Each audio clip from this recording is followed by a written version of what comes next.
सदगुरु कबीर साहिब से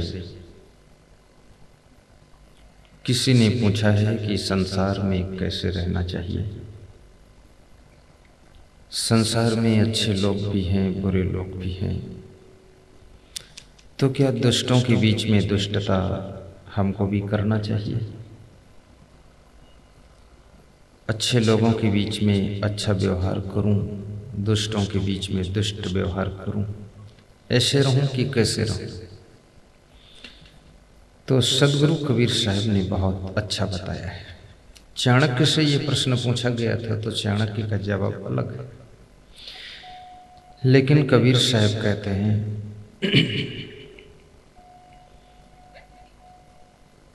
वो तो वैसा ही हुआ तू मत हो आयान, वह निर्गुणिया तय गुणवंता मत एक ही में शान। शान कहते हैं मिक्स करने को। शान कहते हैं जैसे बेसन घोल करके उसमें मिर्च मसाला डाल करके आप एक में शान देते हैं, मिला देते हैं, वो शब्द है ये शान। एक शान का अर्थ होता है चमक, जिसको इंग्लिश में शाइन कहते हैं, और दूसरे शान का अर्थ होता है शानदार आदमी, और तीसरा ये जो शान है इसका अर्थ है मिक्स करना, यानी शामिल करना, मिला देना। तो साहब कहते हैं वह निर्गुणिया तय गुणवंता मत एक में शान, वो तो वैसा ही हुआ तो मत हो आया। बहुत मार्मिक बात है। साहब कहते हैं जिन लोगों से तुम मिलते हो, अर्थात जिनके साथ में सुबह से लेकर के शाम तक तुमको व्यवहार बर्ताव करना पड़ता है, उसमें कभी कभी तुमको आलसी लोग मिलेंगे। वो भी तुम्हारे साथ में काम करेंगे और आलसी, लेकिन उन आलसी लोगों के साथ में तुम स्वयं आलसी मत बनना, क्योंकि वो तो आलसी है लेकिन तुम आलसी मत बनना। वो तो वैसा ही हुआ तो मत हो आया। कभी कभी मनुष्य का मन कहता है कि अगला आदमी कुछ काम नहीं कर रहा तो मैं भी काम नहीं करूँगा, और ज़्यादातर लोग मनुष्य की बुराइयों का कंपैरिजन करते हैं, अच्छाइयों के लिए नहीं। एक वकील सवेरे उठ करके बाराबंकी जिले में सड़क पर झाड़ू लगा रहा था, तो बहुत से वकील सुबह सुबह प्रातः मॉर्निंग वॉक में निकले टहलने के लिए। वकीलों का झुंड था, और जो वकील झाड़ू लगा रहा था वो भी बड़ा वकील था, और जो वकील निकले थे वो जूनियर वकील थे टहलने के लिए। तो उन वकीलों ने हंस करके कहा कि बाबूजी, प्रकाश बाबू, आप और सड़क पर झाड़ू लगा रहे हैं। तो वकील होशियार होते ही है, और जहाँ सभी होशियार हो, होशियार में पाला पड़े तो थोड़ा कठिन भी होता है। तो उस बड़े वकील ने जवाब दिया कि मैं आज कई वर्षों से झाड़ू लगाता हूँ। अपने मकान के सामने मेन रोड है, स्टेट हाईवे है, उस पर झाड़ू लगा देता हूँ, सिटी की मेन रोड है। लेकिन आज तक हमारे इस झाड़ू लगाने की सेवा की नकल कोई बाराबंकी जिले में नहीं किया है। शहर में देखते सब हैं और कहते हैं वकील साहब आप और झाड़ू, बस इतना कहते हैं, आप और झाड़ू। और मुझे झाड़ू लगाते लगाते कई वर्ष हो गए, कोई नकल नहीं किया है। अगर कल कोई लेडीज आधी टांगे खुला कपड़े पहन करके निकल पड़े तो सारी लेडीज नकल कर लेंगी और सब आधी टांग खोल देंगे। अगर कोई बाल लंबे करके पुरुष निकल पड़े, लंबे बाल करके, एक बार लोग देख लें तो एक महीने बाद सारे बाराबंकी के बाल लंबे मिलेंगे। लेकिन ये इस काम की कोई नकल नहीं किया। कहने का तात्पर्य यह है कि अच्छी चीज़ों की नकल संसार में बहुत कम लोग करते हैं, गलत चीज़ों की नकल लोग जल्दी कर लेते हैं। आपने एक बार होटल में चाय पिया, आपके किसी घर के व्यक्ति ने देख लिया, अब होटल में टोटल भोजन करने लगा। तुमने कहा होटल में क्यों खाते हो, तो कहता तुम तो चाय पीते तो हम खाते, उसमें बुरा क्या है। जब चाय पी लिया उसमें बुरा नहीं है, तो होटल में खाना खा लिया उसमें क्या बुरा है। लोग तर्क करते हैं। गलत चीज को सीखने में मनुष्य बहुत बहादुर है और अच्छी बातों को सीखने में मनुष्य बहुत कायर है। तो साहब कहते हैं कि वो तो वैसा ही हुआ तो मत हो अयान।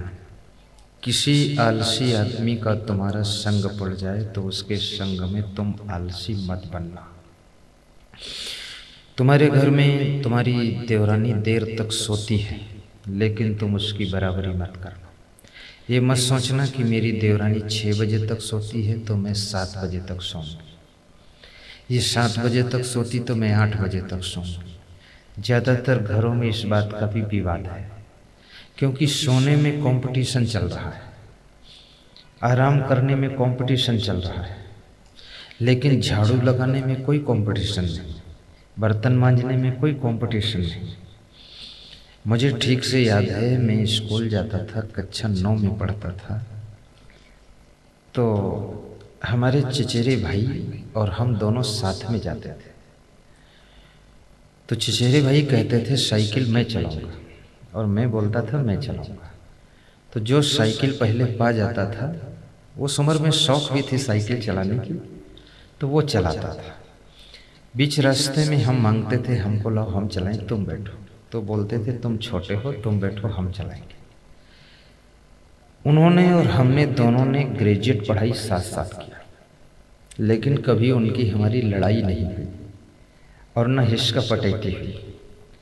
इस चीज़ में कंपटीशन होता था कि हम करेंगे, वो कहते थे हम करेंगे। हम ये नहीं कहते थे तुम करो, न वो कहते थे तुम करो, हम कहते थे हम करेंगे तुम आराम करो। जिस घर में इस प्रकार के लोग हैं कि एक दूसरे को आराम देना चाहते हैं, स्वयं हंस करके काम करना चाहते हैं, उसी घर में स्वर्ग शांति लक्ष्मी का आगमन होता है और वही घर खुशहाल रहता है। जिस घर की बहुएं अपनी सासू को आराम देना चाहती है और सासू चाहती है कि मेरी बहू थोड़ा आराम कर ले, उस घर में परस्पर प्रेम भी रहेगा, सुख शांति रहेगी, आनंद रहेगा और एक दूसरे के प्रति सद्भावना बनी रहेगी। कभी कभी आपको जिंदगी में कंजूस लोग मिलेंगे, इतने कंजूस मिलेंगे कि 1 पैसा खर्च नहीं करेंगे। आपका उनके साथ में 200-400 खर्च हो जाएगा, 2-4 हज़ार खर्च हो जाएगा, लेकिन वो 1 पैसा खर्च नहीं करेंगे। ऐसे कंजूस लोगों के संग में कभी कभी आपकी इच्छा होगी कि हम भी कंजूस बन जाएं, अब हम भी खर्च नहीं करेंगे। ये बहुत सारी बातें हैं, बड़ी मज़ेदार बातें। मनुष्य का स्वरूप कैसा है ये तुम निर्धारित नहीं कर सकते हो। ये मनुष्य ऐसा है कि उदार लोगों के संग में उदार बन जाता है, कंजूस लोगों के संग में कंजूस बन जाता है, क्रोधियों के संग में क्रोधी बन जाता है, प्रेमियों के संग में इसके अंदर प्रेम पैदा होता है, और रागियों के संग में राग करता है, बैरागियों के संग में बैराग करता है, परिश्रमी लोगों के संग में परिश्रम करता है, आलसी लोगों के संग में ये भी लेटा रहता है, उठना नहीं चाहता। मनुष्य बहुत जल्दी बदलता है, लेकिन गलत लोगों के संग में पहुंचने के बाद भी जो गलतियां न सीखे, अपनी अच्छाइयों का प्रभाव गलत लोगों के ऊपर डाले, वो महान पुरुष होता है। चाहे वो पैंट शर्ट में हो, चाहे साड़ी सलवार में हो, चाहे सफ़ेद ड्रेस में हो, चाहे पीली ड्रेस में हो।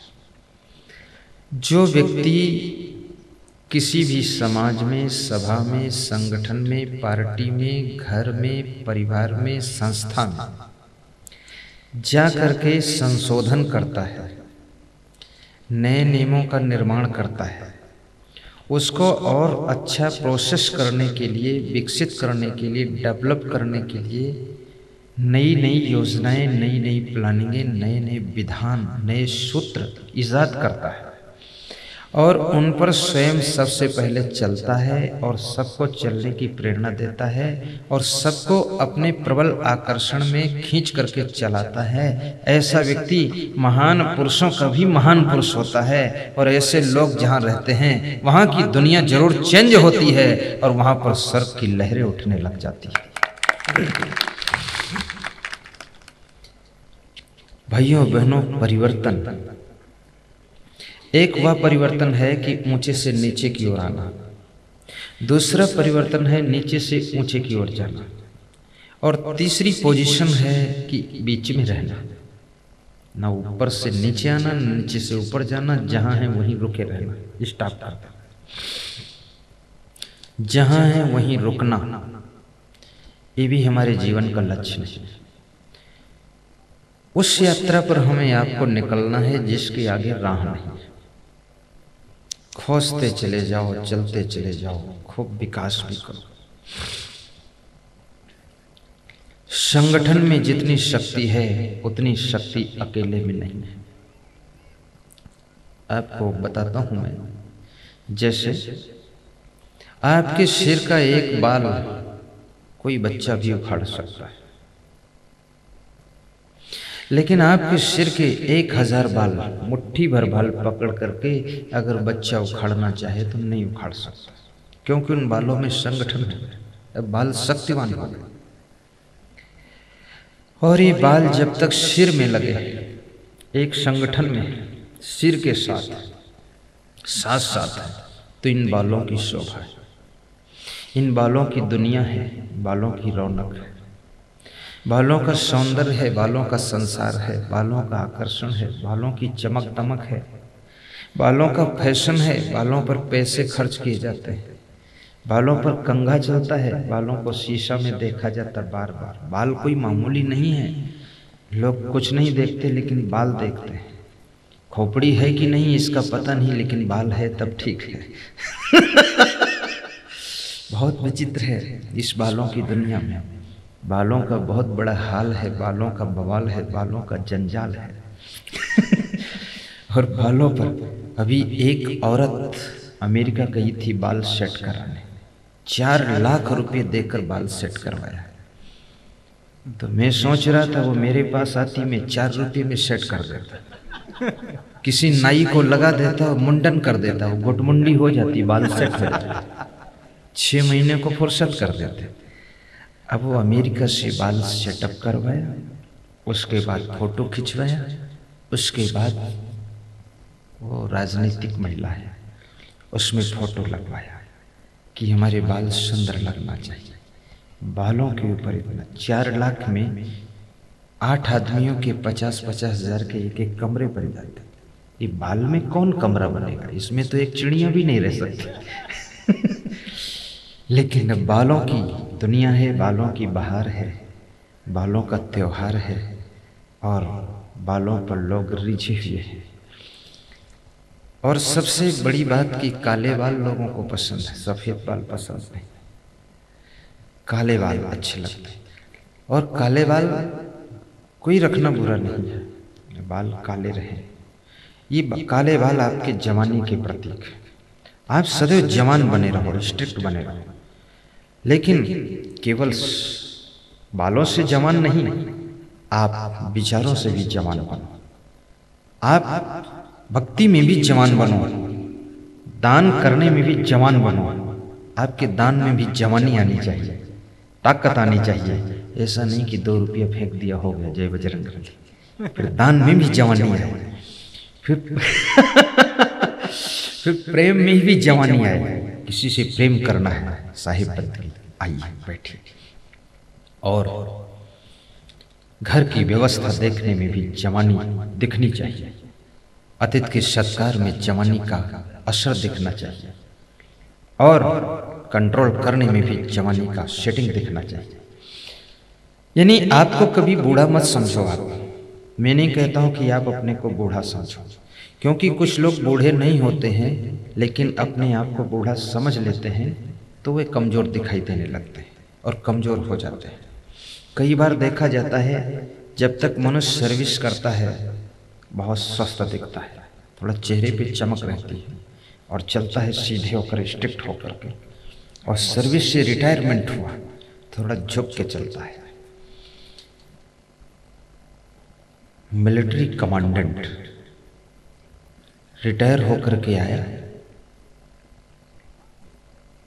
मैं लखीमपुर में एक पड़ोस गांव है शहर के, देवापुर बोलते हैं, देवापुर, वहाँ बैठा था।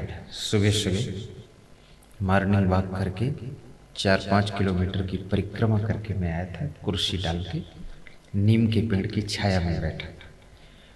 तो रिटायर कमांडेंट निकला उसी जगह से, तो बड़ी दूर दूर निकला, मेरे से बच के निकला। मेरा स्वभाव है कि पहले से बोल देना, तो मैंने कहा कि आइए आइए भगवान आइए, अब जान ना पहचान खाला बबू सलाम, आइए आइए भगवान आइए। तो मेरी ओर देखा मुड़ करके, आया नहीं, देख लिया। हमने कहा आपसे कह रहा हूँ आइए पधारिए। एक कुर्सी मंगाया, उसको बिठाया। हमने कहा कहाँ जा रहे हैं आप? बोले दूध लेने आया हूँ, लखीमपुर रहता हूँ। क्या करते थे पहले? बोले मिलिट्री में कमांडेंट था। तुमने कहा बहुत कमज़ोर दिख रहे हैं। तो उसने कहा क्या करें, रिटायर हो गए और घुटनों में भी दर्द है, हार्ट का पेशेंट हो गया हूँ। हमने कहा रिटायर होने के पहले? बोले बहुत स्ट्रिक्ट था, 15 फीट लंबा कूदता था, लेकिन अब बहुत डाउन हो गया। तो मैंने कहा रिटायर तो सरकार से हुए हो, अभी वेतन पेंशन मिलती है, इतना कमज़ोर क्यों है? बोले अब जिंदगी में कुछ सार नहीं बचा है, क्योंकि कमांडेंट था तो हजारों मिलिट्री के जवानों को डपट में रखता था। मैं बोलता था बूट की ठोकर मारूंगा, आज मेरे को कोई मिलने नहीं आता है, मान सम्मान खो गया, पेंशन भी थोड़ी मिल रही है। मेरी भाषा शैली मिलिट्री की बिगड़ी हुई है, घर में भी कभी कभी जोश में ऐसा बोल देता हूँ। तो मेरी पत्नी मुझको डांटती है, कहती है कि तुम कमांडेंट मिलिट्री में थे, ये घर थोड़ी मिलिट्री है, यहाँ शांत रहो। वो भी डांटती है। मेरे बहू बेटे मेरी बात सुनना नहीं चाहते, क्योंकि मेरी बोली बहुत कड़वी हो गई है और मेरी ड्यूटी लगी है कमंडल भर दूध लाओ गांव से, तो दूध लेने आता हूँ। हजारों मिलिट्री जवानों की ड्यूटी मैं लगाता था, मेरी ड्यूटी उन लोगों ने लगाया जो कोई कमांडेंट नहीं है, बेवकूफ़ लोगों ने ड्यूटी लगा दिया। दूध ले जाता हूँ। कभी कभी कुत्ते दौड़ाते हैं नोचने के लिए, तो डंडा रखता हूँ। तो मैंने बहुत कोशिश किया उसको हंसाने की, बड़ी मुश्किल से हंसा, 1 घंटे उसको समझाया, तो उसके चेहरे पर कुछ रौनक वापस लौटी। कभी कभी तुम जीवन में अपने लक्ष्य को पूरा नहीं कर पाते हो, इसलिए निराश होकर के उदासी में डूब करके बूढ़े जैसे लगने लग जाते हो। श्री मोतीराम साहू जो सांसद पद से चुनाव लड़े थे, तो वह हमको गत वर्ष मिल गए। कौन गाँव? कसडोल में, तहसील कसडोल, लवन के पास। मेरा भी प्रोग्राम था, उनका भी प्रोग्राम साथ साथ था। तो उनको मैंने देखा तो वह अभी जवान व्यक्ति है, 40 साल उम्र होगी, साहू समाज की प्रादेशिक अध्यक्ष रह चुके और हमारे पूर्व से प्रेमी थे। मैंने देखा वो बहुत निराशा में डूबे हुए, हताश। केवल चुनाव हारने के कारण जवानी में उन्होंने बुढ़ापा को निमंत्रण देकर बुलाया। एकदम चुनाव हारे हो, ऐसा नहीं कि दुनिया में हार गए, ऐसे ऐसे चुनाव को 50 बार हारो, लेकिन सेहत पर असर नहीं पड़ना चाहिए, तब तुम्हारा नाम राजनेता है। अगर एक चुनाव की हार में तुम्हारा दिल हार गया, हार्ट हार गया और खुशियां हार गई, तो समझ लो तुम्हें राजनीति करने का कोई तरीका नहीं मालूम है, क्योंकि राजनीति तो उसका नाम है। अगर तुम नीचे हो जाओ तो भी हंसो कि अभी ऊंचे आने वाला हूं, और तुम ऊंचे रहो तो भी हंसो कि ऊंचे ही रहने वाला हूं। लालू प्रसाद यादव से पत्रकारों ने पूछा कि इस बार चुनाव में क्या हैसियत रहेगी? बोली अच्छी जीत होगी हमारी। और बुरी तरह से लालू प्रसाद हारा। जब हारा तो पत्रकारों ने पूछा कि तुम तो कह रहे थे बहुत अच्छी पोजीशन रहेगी, हैसियत अच्छी रहेगी, तुम तो बुरी तरह से हार गए। तो लालू ने बहुत अच्छी बात कही, उन्होंने कहा क्या पहलन कह दी कि हार जीबा। लालू ने कहा हम तो जाने तो रही करे कि हरीबा जरूर, लेकिन का पहले कह दी हार जीव। अरे हार जीव लेकिन पहले से थोड़ो हारी मानी। ये राजनेता का अर्थ है। राजनेता बिल्कुल हार रहा है तो भी कहता मेरी सीट निकल रही है, उसका नाम राजनेता है। भाइयों और बहनों, इस दुनिया में हर जगह राजनीति है। घर में राजनीति, आश्रमों में राजनीति, संस्थाओं में राजनीति, स्कूलों में राजनीति, हॉस्पिटल में राजनीति। राजनीति से कौन सी जगह खाली बची है? गांव में राजनीति, मोहल्ले में राजनीति, सब जगह राजनीति अपना प्रभाव दिखा रही है, क्योंकि राजनीति हमारी भौतिक व्यवस्था को संवारती है। इसलिए राजनीति का महत्व इस संसार से खत्म नहीं हो रहा। तुम राजनीति को कितनी गालियां दो, कितनी निंदा करो, कितना अपमान करो, लेकिन तुमको भी राजनीति में रहना पड़ता है, क्योंकि राजनेता ही डिसीजन लेता है, राजस्व मंत्री, कि किसानों की जमीन पर कितना टैक्स लगाना है। तुम्हारी जमीन पर टैक्स तो राजनेता ही लगाएगा। तो राजनेता की राजनीति में तुमको जीना पड़ेगा। इसलिए कहते हैं कि समझदार आदमी कभी भी राजनीति से दूर नहीं रहता है, और बुद्धिमान आदमी कभी राजनीति में डूबता नहीं है, और योग्य आदमी कभी राजनीति में फंस करके अपने कारोबार को बिगाड़ता नहीं है। और विवेकवान व्यक्ति राजनीति को इसलिए करता है कि उसका कारोबार सुरक्षित रहे, और बुद्धू आदमी कारोबार को चौपट करके राजनीति में जाता है, इधर भी जीरो उधर भी जीरो और डबल जीरो लेकर के लुढ़कता रहता है। मैंने एक राजनेता से पूछा तुम राजनीति में क्यों आए इतना पचड़े में? बोले मैं आया नहीं, लोगों को लगता है कि मैं आया। तो हमने कहा आप विधायक बने हो सब हो। बोले मैं अपने धंधा को बचाने के लिए आया हूँ। मेरा एक भाई भारतीय जनता पार्टी में है और मैं कांग्रेस में। जब वो सरकार जीतती है तो वो भाई संभालता है, धंधे को बचाता है, और मेरी सरकार जीतती मैं संभालता हूँ। और मैं तो ये शुभ कामना करता रहता हूँ कि इस साल एक सरकार जीते, दूसरी साल ये हारे वो जीते, तो एक बार मेरा भाई बैठे, दूसरी बार मैं बैठूँ। और भाई भाई ज्वाइंट फैमिली है, अपना धंधा बचाना है। कितने हमारी फैक्ट्रियां हैं, कितने ट्रक हैं, अगर इसमें नहीं आऊँगा तो ये तो फैक्ट्री बंद करा देंगे, नालायक लोग हैं। तो नालायकों की लाइन में मैं भी खड़ा हूँ, मैं भी नालायक बन लेता हूँ थोड़ा, क्योंकि मुझे अपनी फैक्ट्री बचानी है। कई लोगों ने इसलिए राजनीति उनको मजबूरी में करना पड़ा, क्योंकि लोग परेशान कर रहे थे।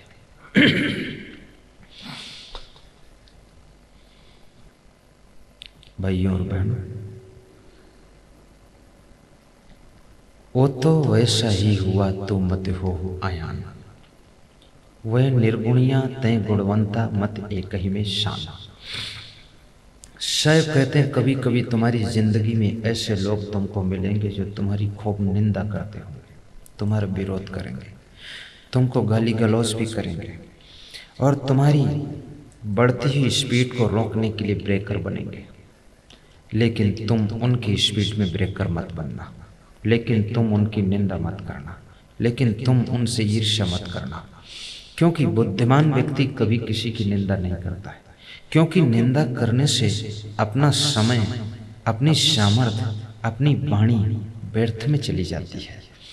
और जिसकी तुम निंदा करते हो वो अगर विवेकवान है तो उसके ऊपर कोई प्रभाव नहीं पड़ता है।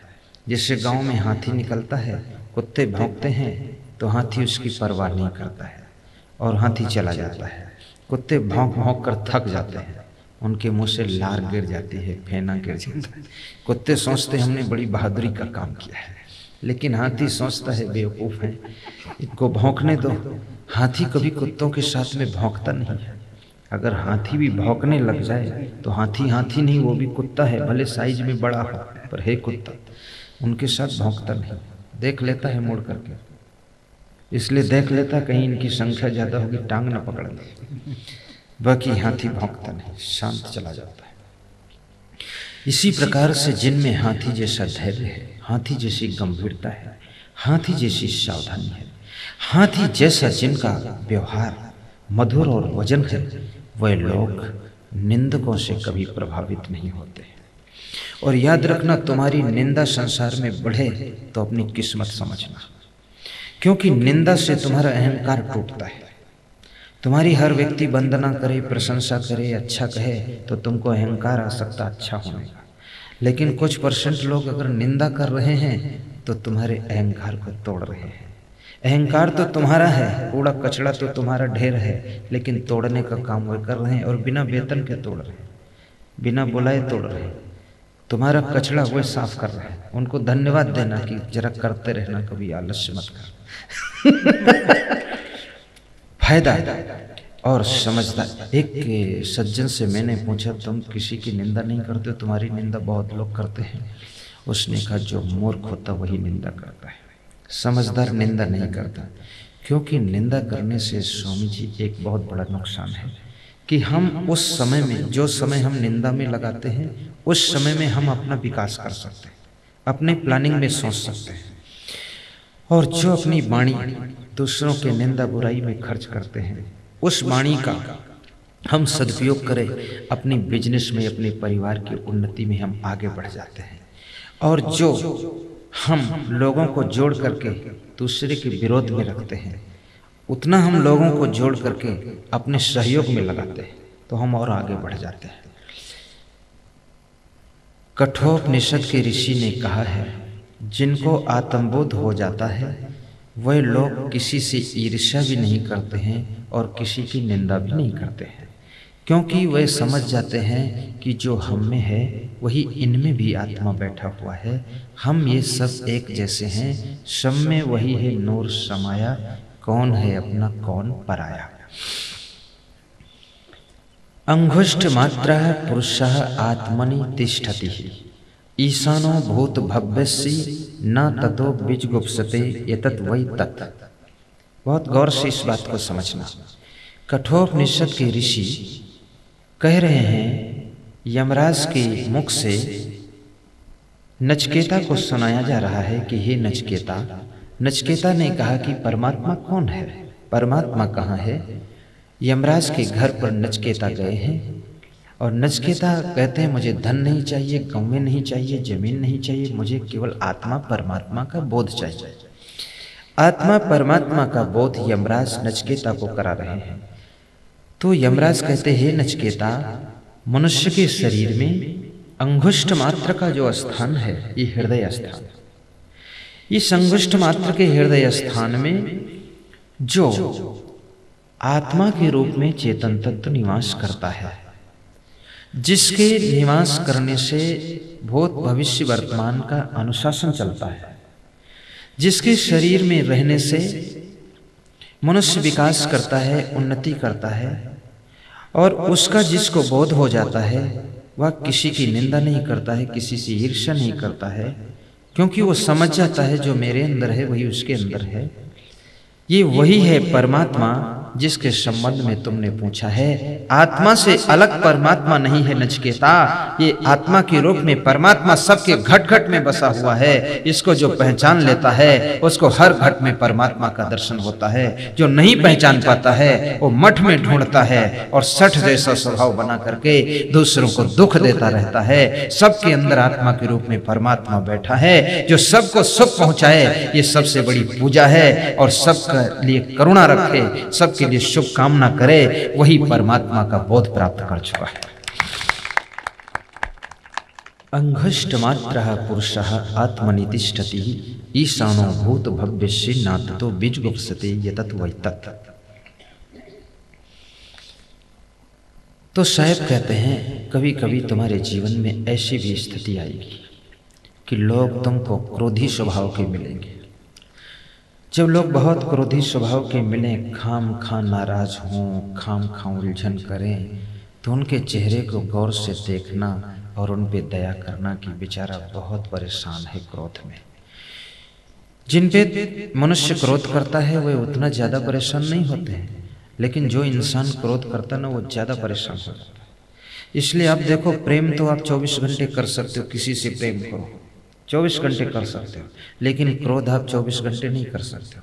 4 मिनट क्रोध करोगे बहुत थक जाओगे, पूरा फेफड़े फूल जाएंगे, गला सूख जाएगा, लार सूख जाएगी, आपको पानी बहुत पीना पड़ेगा, बोल नहीं पाओगे, धड़कन बढ़ जाएगी दिल की।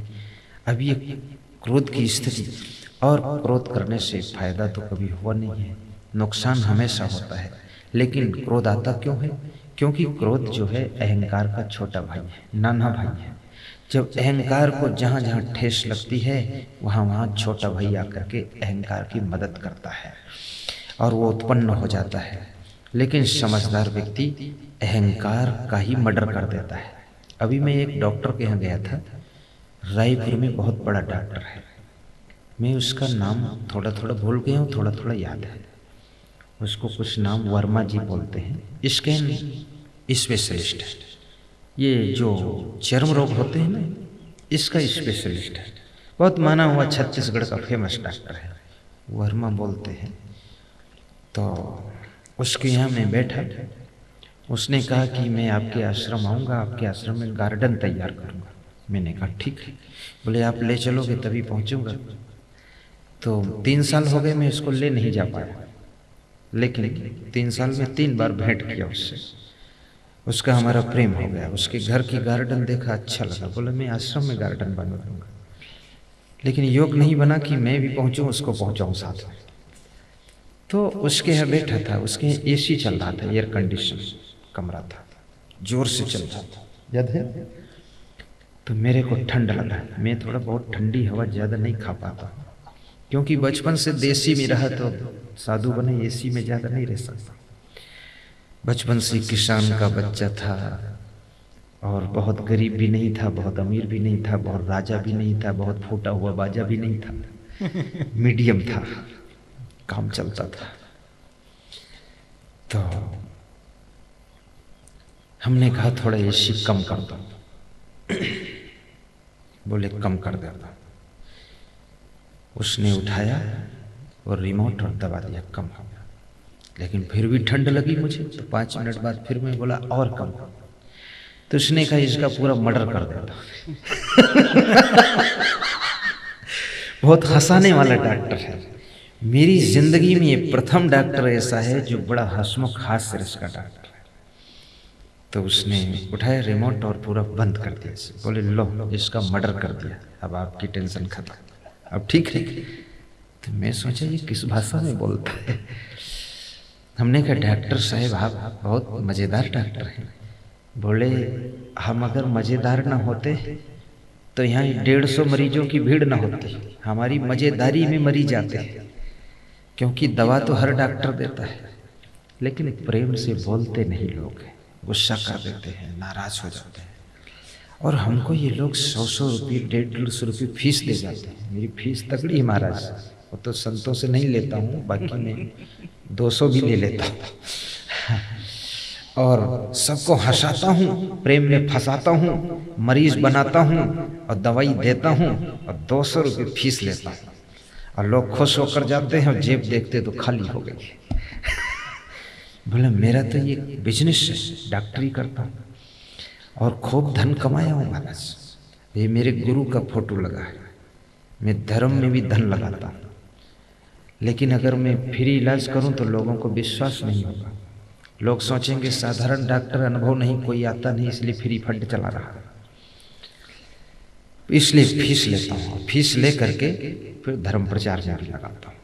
धर्म प्रचार के लिए किसी से मांगूँ तो कोई बिरले देगा, वो कोई धर्मदास होगा वही देगा, कोई सुरेश दास होगा वही देगा, कोई सोन साई जैसा होगा दे देगा, कोई पड़की भाट के हीरा सिंह जैसा हो, खुमान सिंह जैसा हो, आप लोगों जैसा हो तो धर्म प्रचार के लिए कुछ दे देगा। लेकिन हर आदमी धर्म प्रचार के लिए थोड़े देगा। तो बोले बीमारी के नाम से ले लेता हूँ, वह धर्म प्रचार में लगा देता हूँ। मैंने अपने गुरुदेव का बहुत प्रचार किया है, खूब अच्छा भंडारा भी कर देता हूँ। बोले मैं बहुत बड़ा भक्त भी हूँ और छत्तीसगढ़ में टॉप डॉक्टर हूँ। चमड़ी की कोई बीमारी हो किसी को, उसका इलाज करता हूँ। मुझे ठीक से नाम नहीं मालूम, आज किसी को हो चमड़ी की बीमारी तो वहाँ जाना, पर ऐसा नहीं कि फायदा ना हो तो मेरी बदनामी करना। वो तुम जानो, तुम्हारी बीमारी जानो, डॉक्टर जानो। फिर मुझे लगा है पता कि वो ऐसा डॉक्टर है, क्योंकि मैं डॉक्टर का कोई प्रचारक नहीं हूँ। उसके यहाँ कोई मरीज जाए न जाए हमसे क्या लेना देना, पर सुना हूँ वो बता दिया, पर आप खुद जांच कर लेना। तो ऐसे आपको अहंकार का मर्डर करना पड़ेगा। जैसे उसने चलती हुई एसी का मर्डर कर दिया। थोड़ा थोड़ा अहंकार खत्म करने से काम नहीं चलेगा, इसका पूरा मर्डर कर देना पड़ेगा। ऐसा रिमोट दबाओ कि मर्डर हो जाए। अब अहंकार का मर्डर कैसे होगा? अहंकार का मर्डर कैसे होगा? अहंकार को कैसे मारोगे? बहुत अच्छा अस्त्र बताता हूँ ऐसा रिमोट का स्विच बता देता हूँ। आज बता दो कि अगले साल बताओ? अभी हैं? बोलो ना, मुंह से बोलो अभी। हाँ बस ठीक है। ऐसा बोलने से कोई ये थोड़े तय हो जाएगा कि तुम ही अहंकारी हो। बहुत लोग इस डर से नहीं बोल रहे हैं कि अगर बोलोगे तो समझ जाएंगे कि ये अहंकारी है, अहंकार खत्म करवाना चाहता है। नहीं, ये तो बीमारियों के इलाज और अपनी मानसिक जो बीमारियां हैं उनको खत्म करने के फार्मूले ये सीख लेना चाहिए। और ये चीज़ें कभी कभी पैदा होती हैं। हर समय अहंकार नहीं रहता है, हर समय क्रोध नहीं रहेगा, हर समय काम वासना का उत्पात नहीं रहेगा, हर समय आपकी लोभ नहीं रहेगा, हर समय आपकी मोह भी नहीं रहेगा। ये कभी कभी चीज़ें आती है, योगान योग आती है, संयोगानुसार आती है। हर समय तुम गुस्सा नहीं कर सकते, हर समय तुम लोभ लालच में भी नहीं पड़ सकते। जिस समय तुम अपनी बेटी का विवाह करोगे, लोभ छोड़ करके आपको खर्च भी करना पड़ेगा।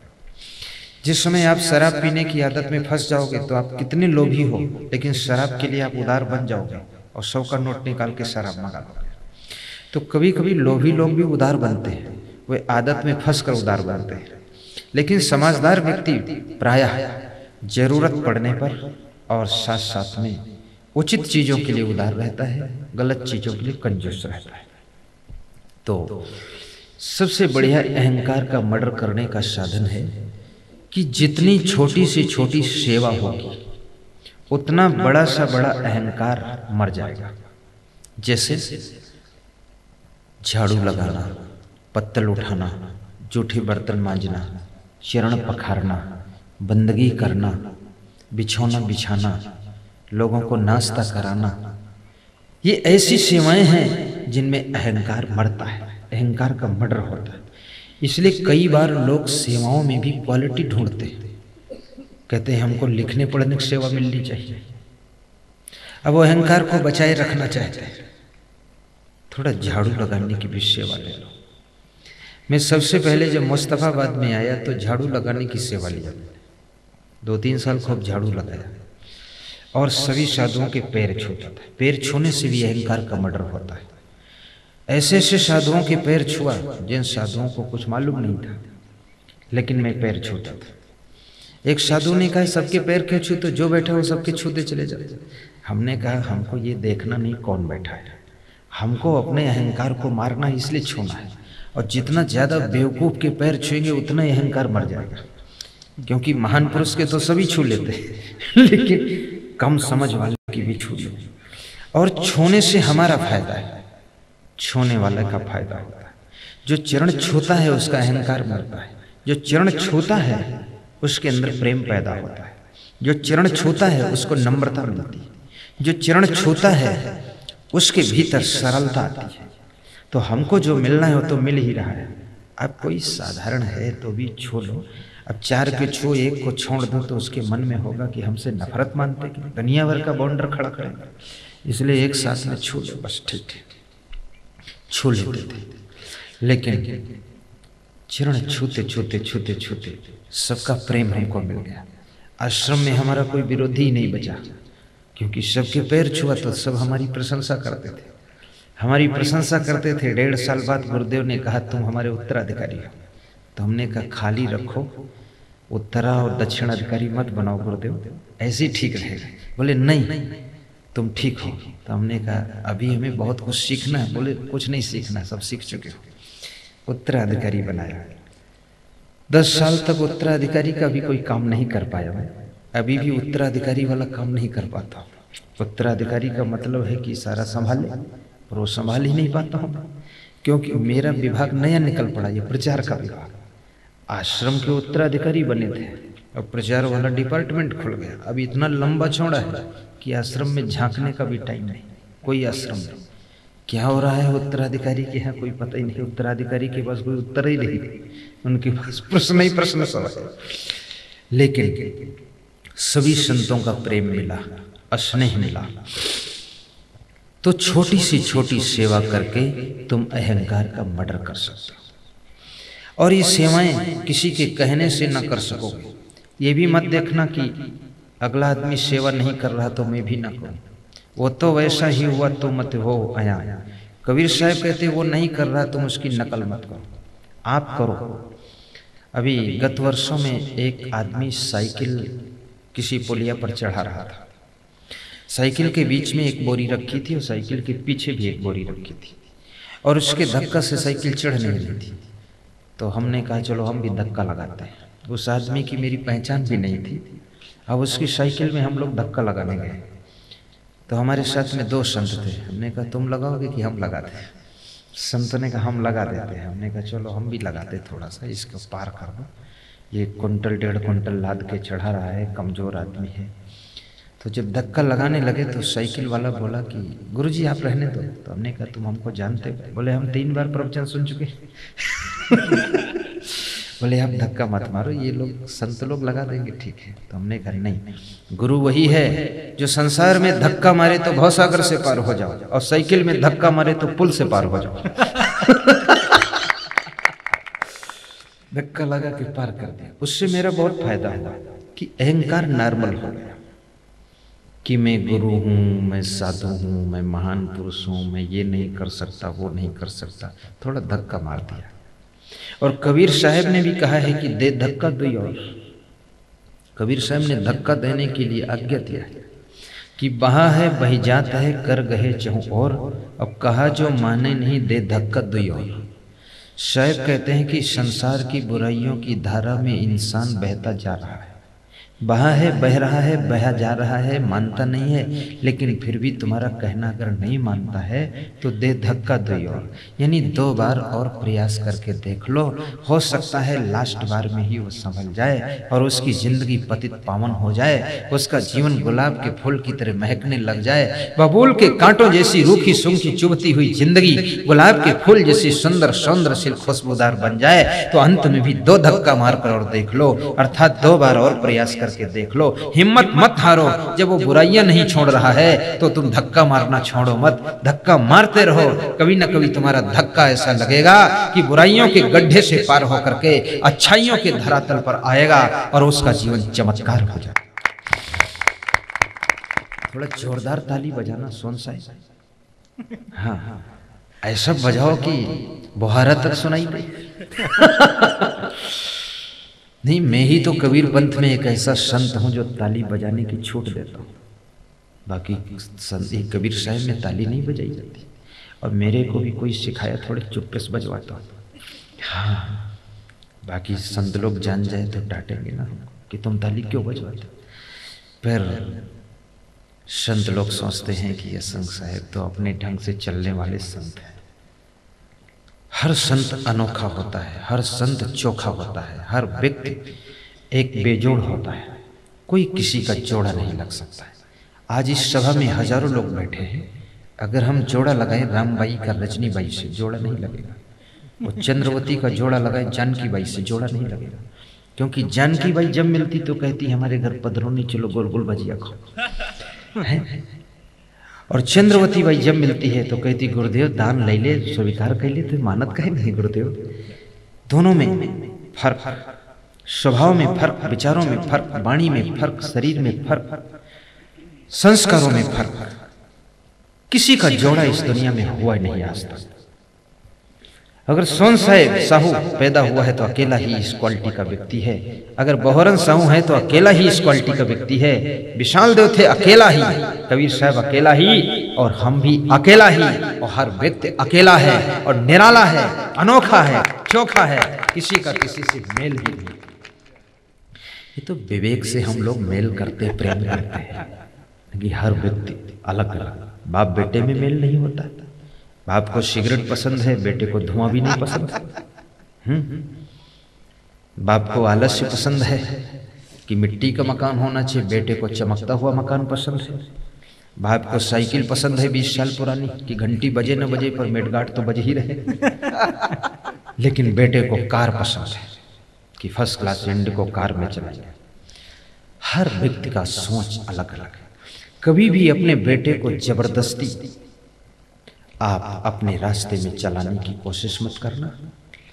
सहज प्रयास करना, अगर चल सकता तो ठीक है, नहीं तो छोड़ देना। कभी भी कोई शिष्य अपने गुरु के अनुसार पूर्ण रूप से नहीं चल सकता है। अहंकार मनुष्य के जीवन की दीवार है। अहंकार आपके विकास में बाधक है। जो व्यक्ति स्वयं अहंकारी होता है वो भी दूसरे अहंकारी को पसंद नहीं करता है। वो भी चाहता है कि दूसरे लोग जो हमसे मिलें वो विनम्र लोग मिले, सरल लोग मिले। जो व्यक्ति स्वयं चोर है वो दूसरे चोर को पसंद नहीं करता है। एक चोर अपने द्वार पर बैठा हुआ दुखी रो रहा था, तो मैंने पूछा क्यों दुखी हो, कहीं दांव नहीं लगा? बोले दांव तो कल लगा था लेकिन आज दूसरे चोर का दांव लगा, वो ले गया सब। चोर का बाप दूसरा चोर है। चोर जब दूसरे के यहाँ से चोरी करके लाता है तो बड़ा खुश होता है, और चोर के घर से जब चोरी किया हुआ माल भी चोरी में चला जाता तो चोर बड़ा दुखी होता है।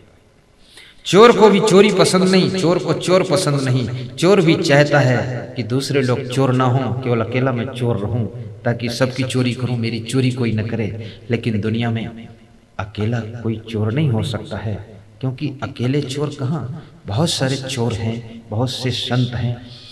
कभी कभी व्यक्ति ऐसा सोचता है कि दुनिया में अकेले मैं ही रहूं, मैं ही धनवान रहूं, दूसरा कोई धनवान ना हो, मैं ही नंबर 1 का नेता रहूं, दूसरा कोई मुझे मेरे समान नेता ना हो, मैं ही साधु रहूं, मेरे समान कोई दूसरा साधु न रहे, मेरा ही प्रभाव हो, दूसरे का प्रभाव ना हो, मेरा ही नाम रहे, दूसरे का नाम ना रहे, मिटा दूं, दूसरों को खत्म कर दूं, ऐसा सोचता है। लेकिन याद रखना, दूसरों को मिटाने वाले मिट गए, लेकिन दुनिया में दूसरे की बात छोड़ो, तीसरे चौथे पांचवें छठे हजारवें लोग भी खड़े रहते हैं। ये संसार वीरों की भीड़ है, दानियों की भीड़ है, साधुओं की भीड़ है, महान पुरुषों की भीड़ है, और प्रभावशालियों की भीड़ है, नेताओं की भीड़ है। एक से एक प्रतिभा छिपी हुई है। हिंदुस्तान प्रतिभाओं से खाली नहीं है, प्रभावशालियों से खाली नहीं है। तुम ये मत समझना कि मैं ही मैं हूं, इस संसार में प्रभावशाली बहुत लोग हैं। लेकिन मजे की बात यह है कि हर व्यक्ति अपने प्रभाव का प्रयोग नहीं कर पाता है। कभी कभी तुम तुम्हारे संकोच के कारण अपने प्रभाव का प्रयोग नहीं कर पाते हो। कभी कभी तुम हिम्मत कम होने के कारण अपने प्रभाव और अपने गुणों का सदुपयोग नहीं कर पाते हो। कभी कभी तुम वीरता की कमी के कारण अपने अच्छाइयों का प्रयोग नहीं कर पाते हो, और कभी कभी तुम डरपोक स्वभाव होने के कारण अपने गुणों का ठीक से उपयोग नहीं कर पाते हो। याद रखना, आपके अंदर जो सत्ता है, आपके अंदर जो शक्ति है, आपके अंदर जो प्रभाव है, आपके अंदर जो गरिमा भरी हुई है, उसको प्रयोग करने के लिए आपको निडर भी होना पड़ेगा, निरालस भी होना पड़ेगा, विनम्र भी होना पड़ेगा, धाकड़ भी होना पड़ेगा, और वीर भी बनना पड़ेगा। आपको हजारों गुणों का गुलदस्ता बनना पड़ेगा, तब आपका जीवन महकेगा, और जिसकी महक को पूरा संसार पा करके आनंद प्राप्त करेगा।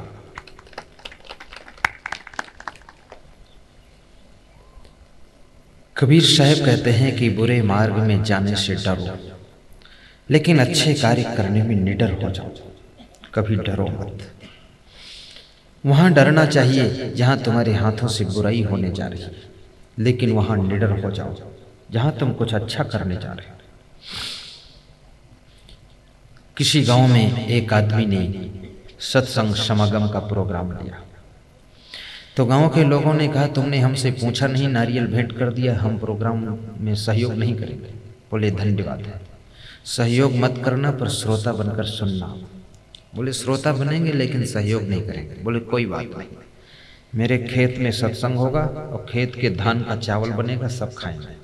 अकेले मैं प्रोग्राम लिया हूँ, अकेले करूँगा, सहयोग मांगता हूँ, नहीं मिलेगा तो भी करूँगा, सहयोग मिलेगा तो भी करूँगा, अकेले भी करूँगा, सबके साथ भी करूँगा, और सब मान जाओगे तो भी करूँगा, नहीं मानोगे तो भी करूँगा, नारियल वापस नहीं होगा।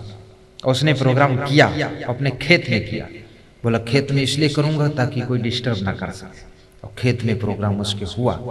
जब हुआ, लोगों ने प्रवचन सुना, तो दूसरे दिन सब गाँव पूरा शामिल हुआ। बोले कि हम भी साथ हैं और हमारा भी सहयोग है तन मन धन से। और दूसरी बार जब उस गांव में समागम हुआ तो सब गांव वालों ने ही किया। वो बोला हम अब पीछे हैं, यही सब आगे हैं।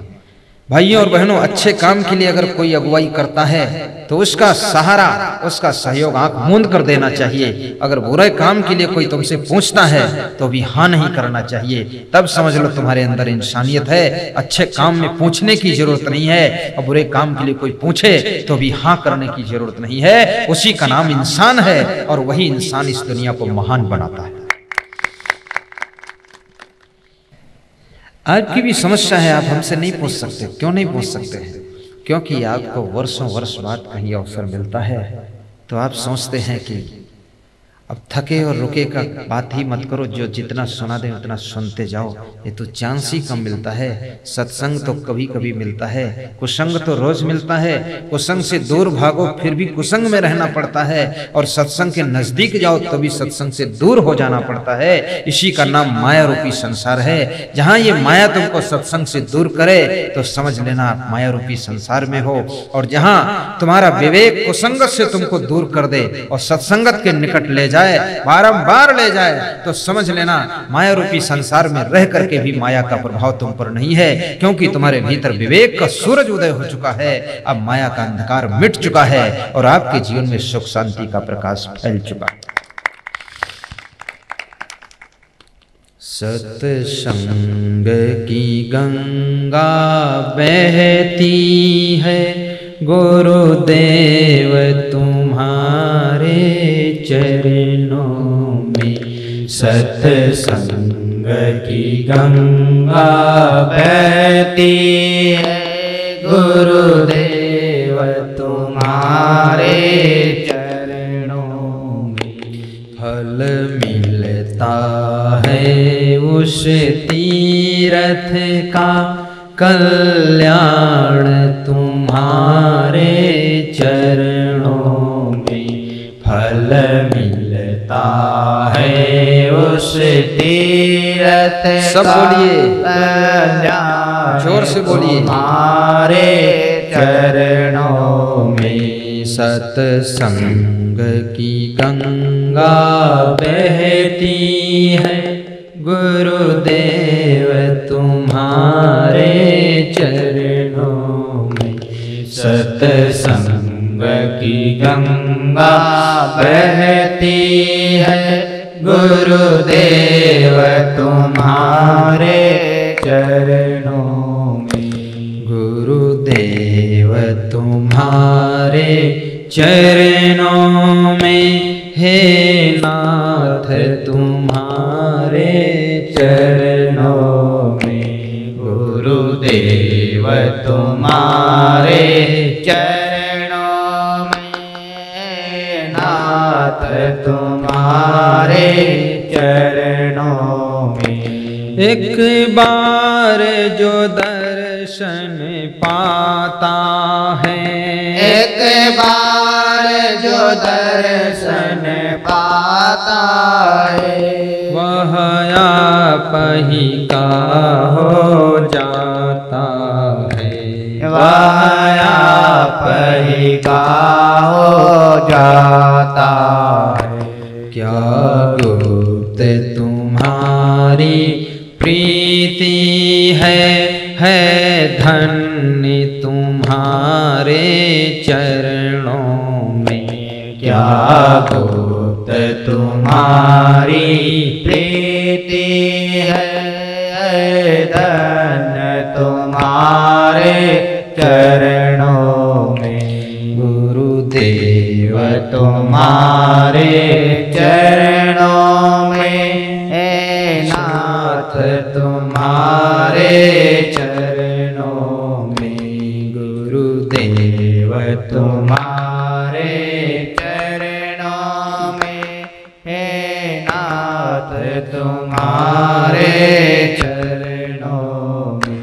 साहेब बंदगी, साहेब बंदगी। मैं गुरुदेव जी से प्रार्थना करूंगा कि आपके जीवन में नम्रता की सरिता प्रवाहित हो, आपके अहंकार की चट्टान टूटे और विनम्रता की गंगोत्री फूट कर बहे। पाप का बाप लोभ आपका दूर हो, आपके भीतर उदारता, दान, सेवा की भावनाएं उठने लग जाएं,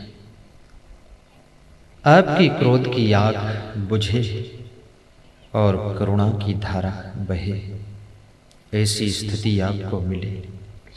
घर में कोई बात हो तो क्रोध करने के बजाय आपको करुणा आ जाए, आंसू आ जाए, रो ले। आज मेरे पास में एक भक्त आए गाता पार के, दमतरी में उन्होंने कहा था कि मेरे यहाँ पदरोनी चलना है। मैंने कहा था आऊँगा। यहाँ जब वो आए तो मैंने कहा वो दरा गहन से तुम्हारे यहाँ आऊँगा। तो और कुछ ज़्यादा तो नहीं कहा, लेकिन क्रोध नहीं किया, नाराज नहीं हुए। उनकी करुणा आई और आंखों में आंसू छलछलाए। आंसू देख करके कोई मेरी आंखों को देखे तो समझे, तो मैं समझ लिया। तो मैंने फिर कंजेस्टेड प्रोग्रामों में भी उनको कहा ठीक कल आऊँगा। उन्होंने कहा मैं सबसे बोल चुकी हूँ कि ट्राली भर लोग आना चाहते थे यहाँ, तो मैंने कह दिया कि कल यहीं लेकर आएंगे गुरुदेव को दर्शन करना। सबको रोक दिया, केवल हम लोग आए हैं। और आपने मना कर दिया तो उधर हम झूठ हो जाएंगे। व्यवस्था भी कर दिया है, वो सब व्यर्थ हो जाएगी। तो मैंने सोचा क्रोध से ज्यादा करुणा में प्रभाव होता है।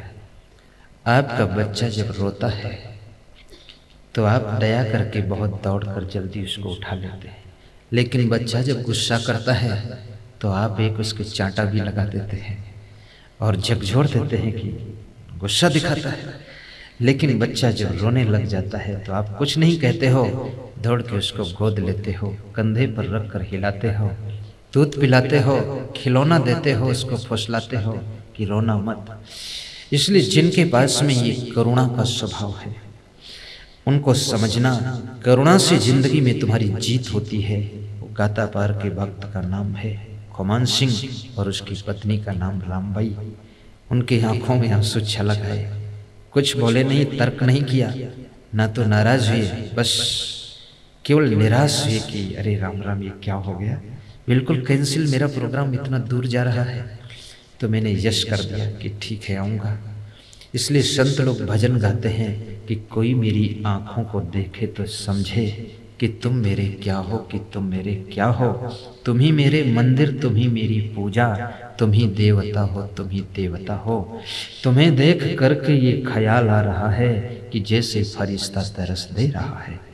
गाऊं इन पंक्तियों को अच्छी तरह गाऊं 2 मिनट में।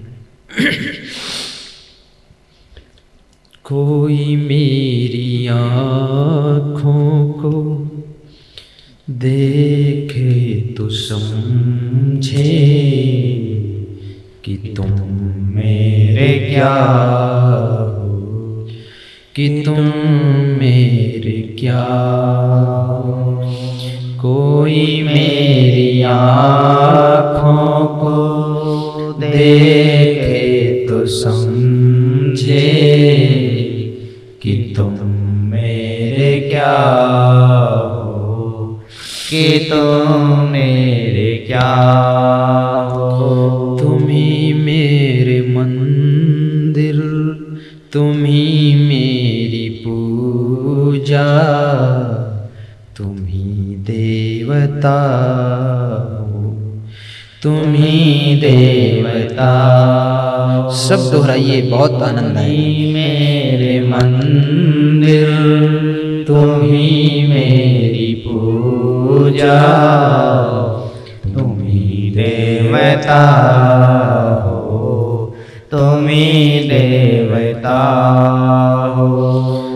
तुम्हें देख कर के एक ख्याल आ रहा है, तुम्हें देख कर के एक ख्याल आ रहा है कि जैसे फरिश्ता दर्श दे रहा है। कोई मेरी आँखों को देखे तो समझे कि तुम मेरे क्या हो, कि तुम मेरे क्या हो।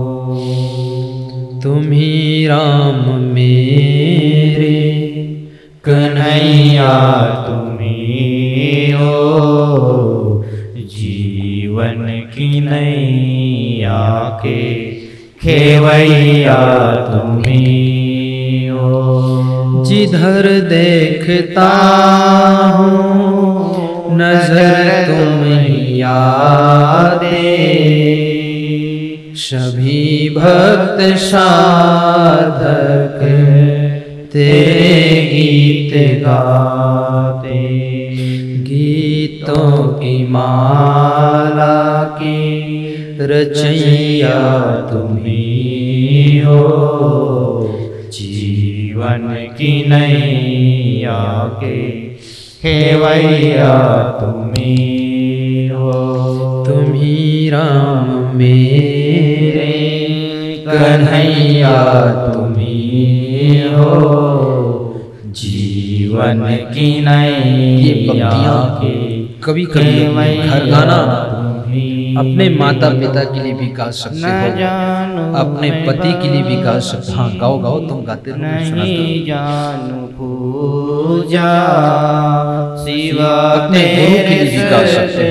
गुरु नहीं और दूजा, न जानू मैं भक्ति नहीं जानू पूजा, शिवा तेरे सतगुरु नहीं और दूजा। नसीबों के मेरे रचैया तुम्ही। आप नसीब को बनाने वाले हो, मेरी तकदीर को बदलने वाले हो। नैया के खेवैया तुम्ही हो। तुम्ही मेरे मंदिर, तुम्ही मेरी पूजा। सब गुनगुनाइए, मेरे साथ दोहराइए जहाँ जहाँ बोल पाऊँ। देवता हो तुम्ही देवता हो।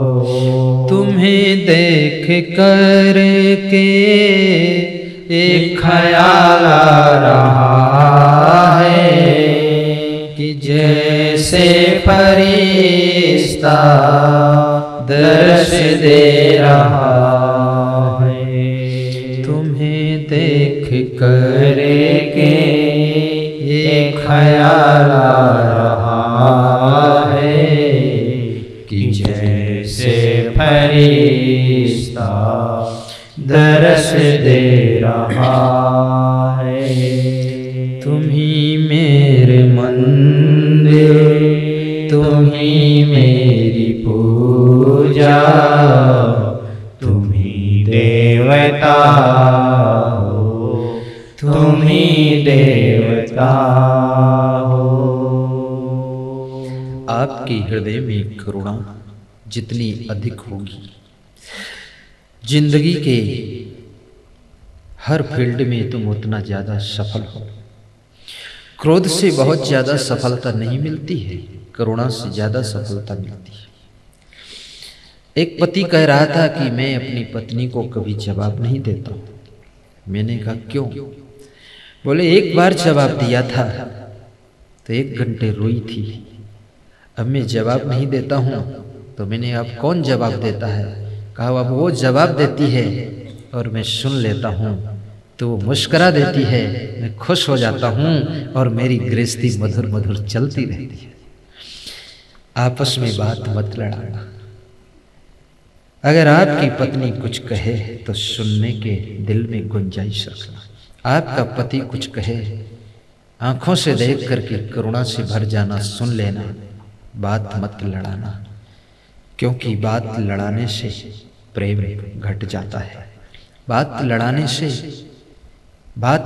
की आदत प्रेम की कैंची बन जाती है। दूसरों की बात को भाव से सुनो और स्वीकार करो। सांप भी अपने बिल में जब घुसता है तो सीधा होकर शांति से घुस जाता, वहां फुफकारता नहीं है। सांप भी इतना होशियार है, कलाकार है, इस केमिस्ट्री को जानता है कि बिल में घुसूं तो शांति से घुसूं, घर में शांति से रहूं। तुम भी अपने घर में शांति से रहना, शीतलता से रहना, आपका कल्याण होगा, आपको शांति मिलेगी। भाइयों और बहनों, हमारे कोई और अतिथि आए हुए हैं, उनका भी सम्मान है, जरा उनके लिए भी जोरदार ताली बजा देना। हीरा मिस्त्री बिठा लो गोद में, इनको प्रेम से बिठाओ सबको। जय हो जय हो। बस अब 5 मिनट और सुनाऊंगा, क्योंकि मैं बहुत मिनट बढ़ा चुका हूँ। पर हमारे कुछ अतिथि बात को आए हैं, तो कुछ सैंपल तो मिल जाए कम से। बिल्कुल नहीं माल मिलेगा तो बाजार दोबारा क्यों आएंगे? सैंपल मिल जाएगा तो अगली बार पूरा माल उतरवा लेंगे।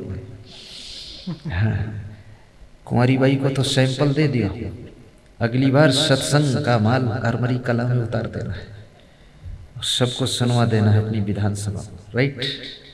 ऐसा सबको सुनवाना है। हर विधायक रोड बनाता है, रोड पर लोग चलते हैं। मैं विधायिका से कहूँगा, तुम लोगों को ये भी सीख दे देना कि जिंदगी की रोड पर कैसे चलना चाहिए। इसके लिए अपने क्षेत्र में कहीं सत्संग कराना और लोगों को जिंदगी के रास्ते पर चलने की कला सिखा देना, ताकि लोग धन्य हो जाएं। रोड सब बनाते हैं, पर जिंदगी की रोड पर चलना किसी को आता कि नहीं आता है। वो जिंदगी की रोड पर चलने की कला सिखाने के लिए अपने क्षेत्र में कहीं सत्संग समागम करा देना। मेरे लिए मेरी कोई मांग नहीं है, इस जनता के लिए मांग है कि जनता को सत्संग भी मिले तो इनका और कल्याण हो। सत्य बात है साहिब पंत की। वो तो ऐसा ही हुआ तो मत हो आयान, वे निर्गुणिया तय गुणवंता मत एक ही में शान। सदगुरु कबीर साहब कहते हैं, दूसरे लोग कैसे हैं इस बात से तुम ज्यादा प्रभावित मत होना, तुमको कैसा बनना है इस बात को जरा ख्याल रखना। कभी कभी संसार में तुम जैसा बनना चाहते हो वैसा नहीं बन पाते हो, सामने वाले लोग जैसे मिल जाते तुम वैसे बन जाते हो।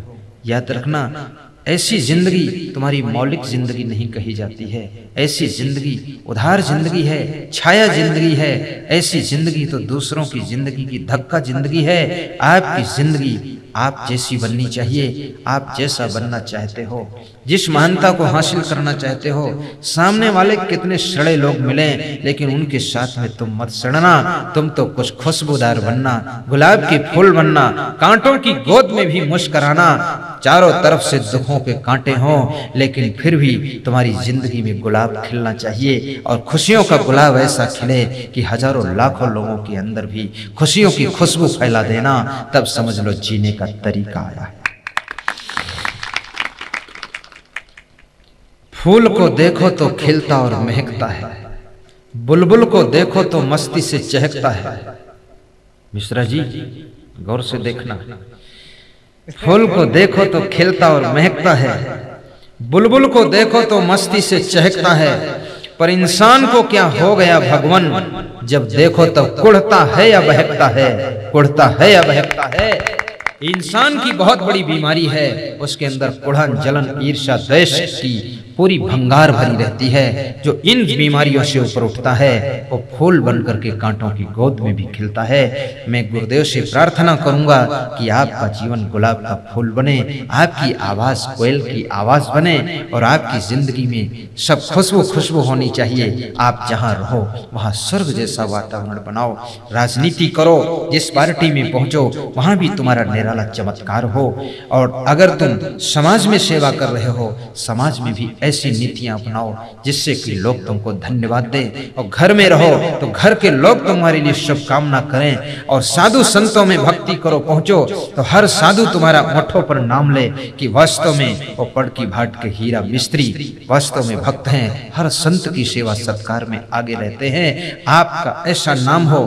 भाइयों बहनों, अभी हमारे पास में बहुत से भक्त लोग आते हैं तो नाम ले। अभी कुछ भक्त मिलने आए थे परसली के, तो मैंने पूछा सब कुशल मंगल, तो बोले कि हम सीलकर के भाई हैं। हमने कहा कौन सीलकर? अरे आपके साथ संत है ना।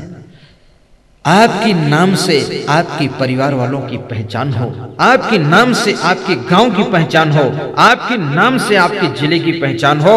भाइयों बहनों, इतना यश कमाना, कीर्ति कमाना कि तुम्हारे नाम से लोग अपनी पहचान बताएं कि मैं उस गांव से आया हूं जिस गांव में सोनसाय साहू रहते हैं, सोनू राम साहू रहते हैं, सब बोहारा गांव जहां टीका राम रहते हैं। ऐसी अपनी पहचान बनाना, ऐसी पहचान बनाना जहां कुमारी बाई रहती है, ऐसे अरवरी कला से जहां विशहत राम साहू रहते हैं, अरवरी कला से आया हूं। ऐसी निराली पहचान बनाना, अच्छे कार्य करना। इस संसार से सबको एक दिन जाना है। अच्छे कार्य करने वाले भी जाएंगे, बुरे कार्य करने वाले भी जाएंगे।